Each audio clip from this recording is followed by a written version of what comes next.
How do we manage our emotions without letting them manage us? Well, many of us have been taught not to handle our emotions well. We are taught to wallow in them or deny them. I spent years being upset about my emotions and bemoaning them altogether. I didn't get what they were good for and I didn't like them, and I thought, why do they exist in my life? Then I got to thinking about how emotions are a little bit like a wild animal. They feel like we cannot have control over them. They're so powerful. Or I felt they were mysterious, like a lion. I did not know when they were going to pounce. They were just bigger than me, and I felt like they could just eat me alive. But I realized my emotions are within my control. Yes, I'm tethered to those emotions, that wild lion, but that connection is a leash. And that leash are my thoughts and my will. I can pull in those emotions and put them in a cage so that I can work on them and deal with them. That's not denial. I'm understanding them, I'm embracing them, and I learn to control them. Now, this is what some people do with their wild emotions. They allow them to run wild. It's as if they're holding onto the leash with all their might, and those emotions are just running here and there and up and down, and they're just following their emotions. They're letting those emotions lead. They just allow the emotions to just pull them through life. Some people never understand that lion. They never understand their emotions. They are unclear about where they come from or what triggers them. Some people even feed those emotions. Some sadness becomes more sadness, becomes more sadness. Like me, many people believe they're powerless over their emotions. So, how do we tame them? Well, we need to become a lion tamer. We need to look them in the eye.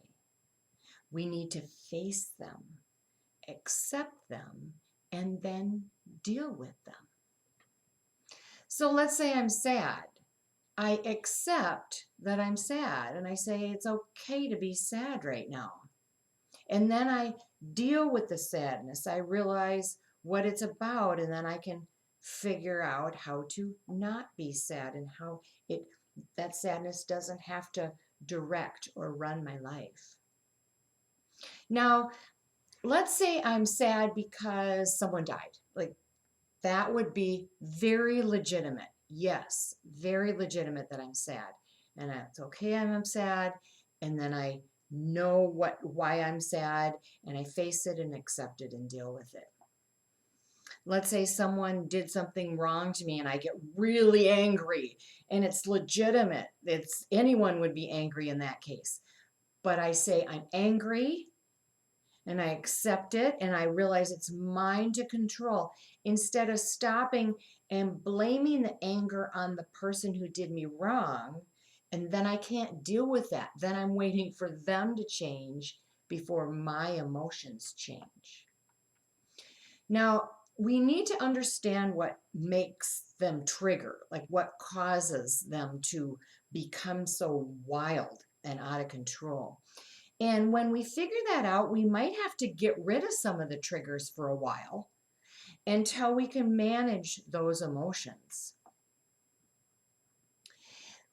Because I am the one suffering. When I realize that those emotions are mine and I own that, then I realize I'm the one that can control or change what those emotions are doing to me. Now, sometimes the emotions are so great, like in a case of the loss of a loved one, and I might need help from someone to help me reel in all that grief so that I can put it in a cage and deal with it. I might need a counselor, I might need a grief group, I might need a friend. But be careful with those friends. Be careful they're not ones that keep you sad or keep you angry or frustrated or mad. Make sure there's someone who is going to listen and help you tame that emotion so that it's not running your life. Emotions are big and powerful, but we do have the will to control them. I like to say our big and powerful emotions are like a railroad signal. They're flashing lights and sound, and the arm is going down, and they're trying to get our attention. They're trying to get us to stop and figure out how to deal with them. We need to realize we have authority over our emotions. A lion tamer will say, how long will that lion stay tame? I need to keep taming him so he stays tame, because a lion is naturally wild. And I will argue with us, as we tame our emotions, we are not naturally wild. We are naturally peaceful and loving and controlled. And the more we learn to tame our emotions, the less effort it will take to tame them in the future. They can feel like you've got a lion at the end of a leash, but you do have the control. You do have the control. You can put them in a cage and tame your emotions. Be well.